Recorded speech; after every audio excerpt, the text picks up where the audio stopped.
This is unbelievable. The Buffalo Bills just made a masterstroke in the transfer market to sign a player no one expected. The news took all insiders by surprise and is already making waves in the locker room. Who is this name? Where did it come from? What's the immediate impact? I'll tell you everything. But first, if you wear a jersey with pride, like it and sign up now, because this signing is just the beginning of something much bigger. Now things have gotten serious, tortured. The buzz has turned to smoke, and the smoke is about to turn into real fire. Kayvon Thibodeaux is increasingly on the Buffalo Bills' radar, and the rumors that this trade could become a reality are multiplying. Bleacher Report analyst Christopher Knox doubled down and brought new details that strengthen the narrative that Brandon Beane's front office is preparing for another bold move, one that could transform Buffalo's defense into a truly elite wall in the NFL. According to Knox, DaQuan Jones's potential departure to the New York Giants wouldn't just be a financial move to alleviate the cap, although that's part of the solution. It's actually a strategic adjustment at the heart of the defensive line. Jones, while respected and productive, represents a hefty contract in his final years, and his release would open up $7.8 million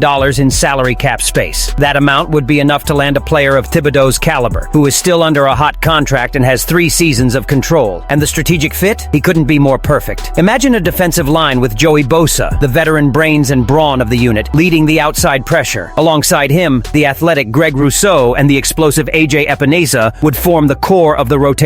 With the addition of Kayvon Thibodeaux to this group, Buffalo would have an arsenal capable of dominating any offensive line in the league. And we're not just guessing. Thibodeaux has already proven he can deliver. He has 21 sacks in 3 seasons, including a peak of 11.5 sacks in 2023, despite facing double teaming and the Giants' defensive instability. This potential trade gains even more traction when considering the current market. The Giants have strengthened their pass rush with Brian Burns and Abdul Carter, which makes Thibodeaux more vulnerable to being included in trades. The New York front office may seek a better balance between the offensive and defensive lines, as well as reducing the payroll, and that's where the proposed Bills fit perfectly. But what's most striking about this scenario is the unexpected comparison to another name that's recently been circulating behind the scenes, Micah Parsons. While it's undeniable that Parsons is one of the best defenders in the NFL today, his cost is prohibitive. Any trade for the Cowboys star would require several first-round picks, as well as a contract extension that would certainly make him the highest-paid defender in history. Buffalo isn't in a position to make that kind of gamble right now, and that's why Thibodeaux stands out as the ideal option. A sky-high ceiling, a controlled price tag, youth, and a hunger to win. He wouldn't arrive to be a savior. Rather, he'd fit into an already talented unit without the pressure to carry the defense alone. This would create the perfect environment for him to reach his full potential with calm, support, and focus. The move would also be symbolic. By going after Thibodeaux, the Bills would be making it clear that they're not just reacting to the AFC's movements. They're setting the pace. They'd be investing heavily in the one area that still needs a finishing touch: constant pressure on the opposing quarterback, especially in decisive moments in the playoffs. How many times has Buffalo come close to eliminating a Mahomes or a Burrow, only to let the opportunity slip away due to a lack of pressure in the fourth quarter? This trade is about more than stats or cap space. It's about changing the franchise's destiny, building a defense capable of winning in the final minutes, and implementing the decisive strategy when all seems lost. And that's why Thibodeaux's name is increasingly buzzing around the One Bills Drive network. And if you think this is the front office's last move before the season starts, think again. While Thibodeaux's name dominates the headlines, the Buffalo Bills have just added another player to their defensive line, a veteran who arrived quietly but could become a key piece in the rotation. Let's talk now about Justin Hollins, a low-key signing who could surprise. While all the spotlight was on the explosive rumors surrounding Kayvon Thibodeaux, and fans speculated on Brandon Beane's every move, the Buffalo Bills took a smart and quiet step. Without alarm, without any major announcements, the front office acted behind the scenes and brought in a new name for the defense: Justin Hollins, a veteran defensive end who could provide the missing piece of balance in the defensive rotation. Hollins, 29, may not be a name that makes waves in the NFL world, but his arrival is anything but. He represents a strategic, tactical piece, precisely thought out by the coaching staff led by Sean McDermott, with stints in 6 different eras: the Broncos, Rams, Packers, Giants, Chargers, and most recently, Washington. Hollins carries a wealth of experience few players can offer. He is quite literally a survivor of the modern NFL. Versatile, resilient, and ready to contribute wherever needed. Selected in the 5th round of the 2018 draft, Hollins was initially honed in Denver, but it was with the Rams that he began to show his true usefulness as part of a top-tier defense. Over the years, he's built a solid reputation as a reliable supervisor, the kind of defender who might not shine in the spotlight, but whom coaches invest in to secure the wings, especially when the game is heating up, and roster depth makes all the difference. In 2023, Hollins played in 12 games, split between the Packers, Giants, and Chargers. It's unusual to see a player move between so many teams in a single season, but it also speaks volumes about his adaptability. Even without stability, he managed to record 17 tackles and 1 sack, numbers that demonstrate productivity even amidst chaos. He was called upon, changed defensive systems several times, and still delivered. The most interesting thing about this signing is the complementary profile he brings. Amid stars like Joey Bosa and promising prospects like Greg Rousseau and AJ Epinesa, Hollins enters without vanity. He's the kind of player who can do the dirty work, the kind that doesn't show up in the stats but allows the big names to shine even brighter. He knows the inside track, understands the value of collective effort, and knows how to adapt quickly to new environments. And make no mistake, McDermott and defensive coordinator Bobby Babich know exactly what they're doing. Hollins' arrival, contrary to what it may seem, isn't expected. It's part of a much larger plan to build the deepest and most versatile defensive line possible. And considering the challenges Buffalo will face, attacking mobile quarterbacks, dominant linemen, and explosive operations, a defensive rotation will be vital to sustaining intensity from start to finish. Furthermore, the signing of Hollins could act as a silent insurance policy. In a league where losses are frequent, having an experienced player who can step in and execute the game plan solidly can be the difference between a win and a loss in crucial weeks. But there's something even more intriguing about this move: the timing. Hollins arrives as rumors surrounding Kayvon Thibodeaux are at their peak. Could the Bills be preparing to release Daquan Jones as part of the trade while simultaneously bolstering the roster with versatile players to offset potential departures? It makes sense. And if you connect the dots, everything indicates that the front office is agitated on several fronts at once, and with surgical coldness. The Bills' defense, already promising with the reinforcements brought in at the beginning of the offseason, now looks like a machine under construction, with different gears being carefully positioned to function as a cohesive and relentless whole. Hollins may not be the star of the night, but he will be one of the names that will keep the engine running, even in the most turbulent moments. And as every good story has a next chapter, Hollins' arrival is just another clue that the all-out Super Bowl push is far from over, and therein lies the true genius behind this quiet move. While everyone watches the fireworks of a potential trade, the Bills are putting each piece on the board with absolute precision. And if you think it's over, think again, because negotiations involving Kayvon Thibodeaux aren't just speculation. They're gaining real momentum. Let's now understand why this name could be the final piece of the defensive machine Buffalo dreams of building. With Joey Bosa, Rousseau, and Epinesa already on the roster, do the Bills really need to invest heavily in Kayvon Thibodeaux? Or does Justin Hollins' quiet arrival signal that Buffalo is betting on depth rather than a superstar? And more, does the possible Daquan Jones trade indicate that the backroom is already in motion? Leave your opinion here. Don't forget to like and subscribe to the channel, but I'll be back later to update you with the latest Buffalo Bills news.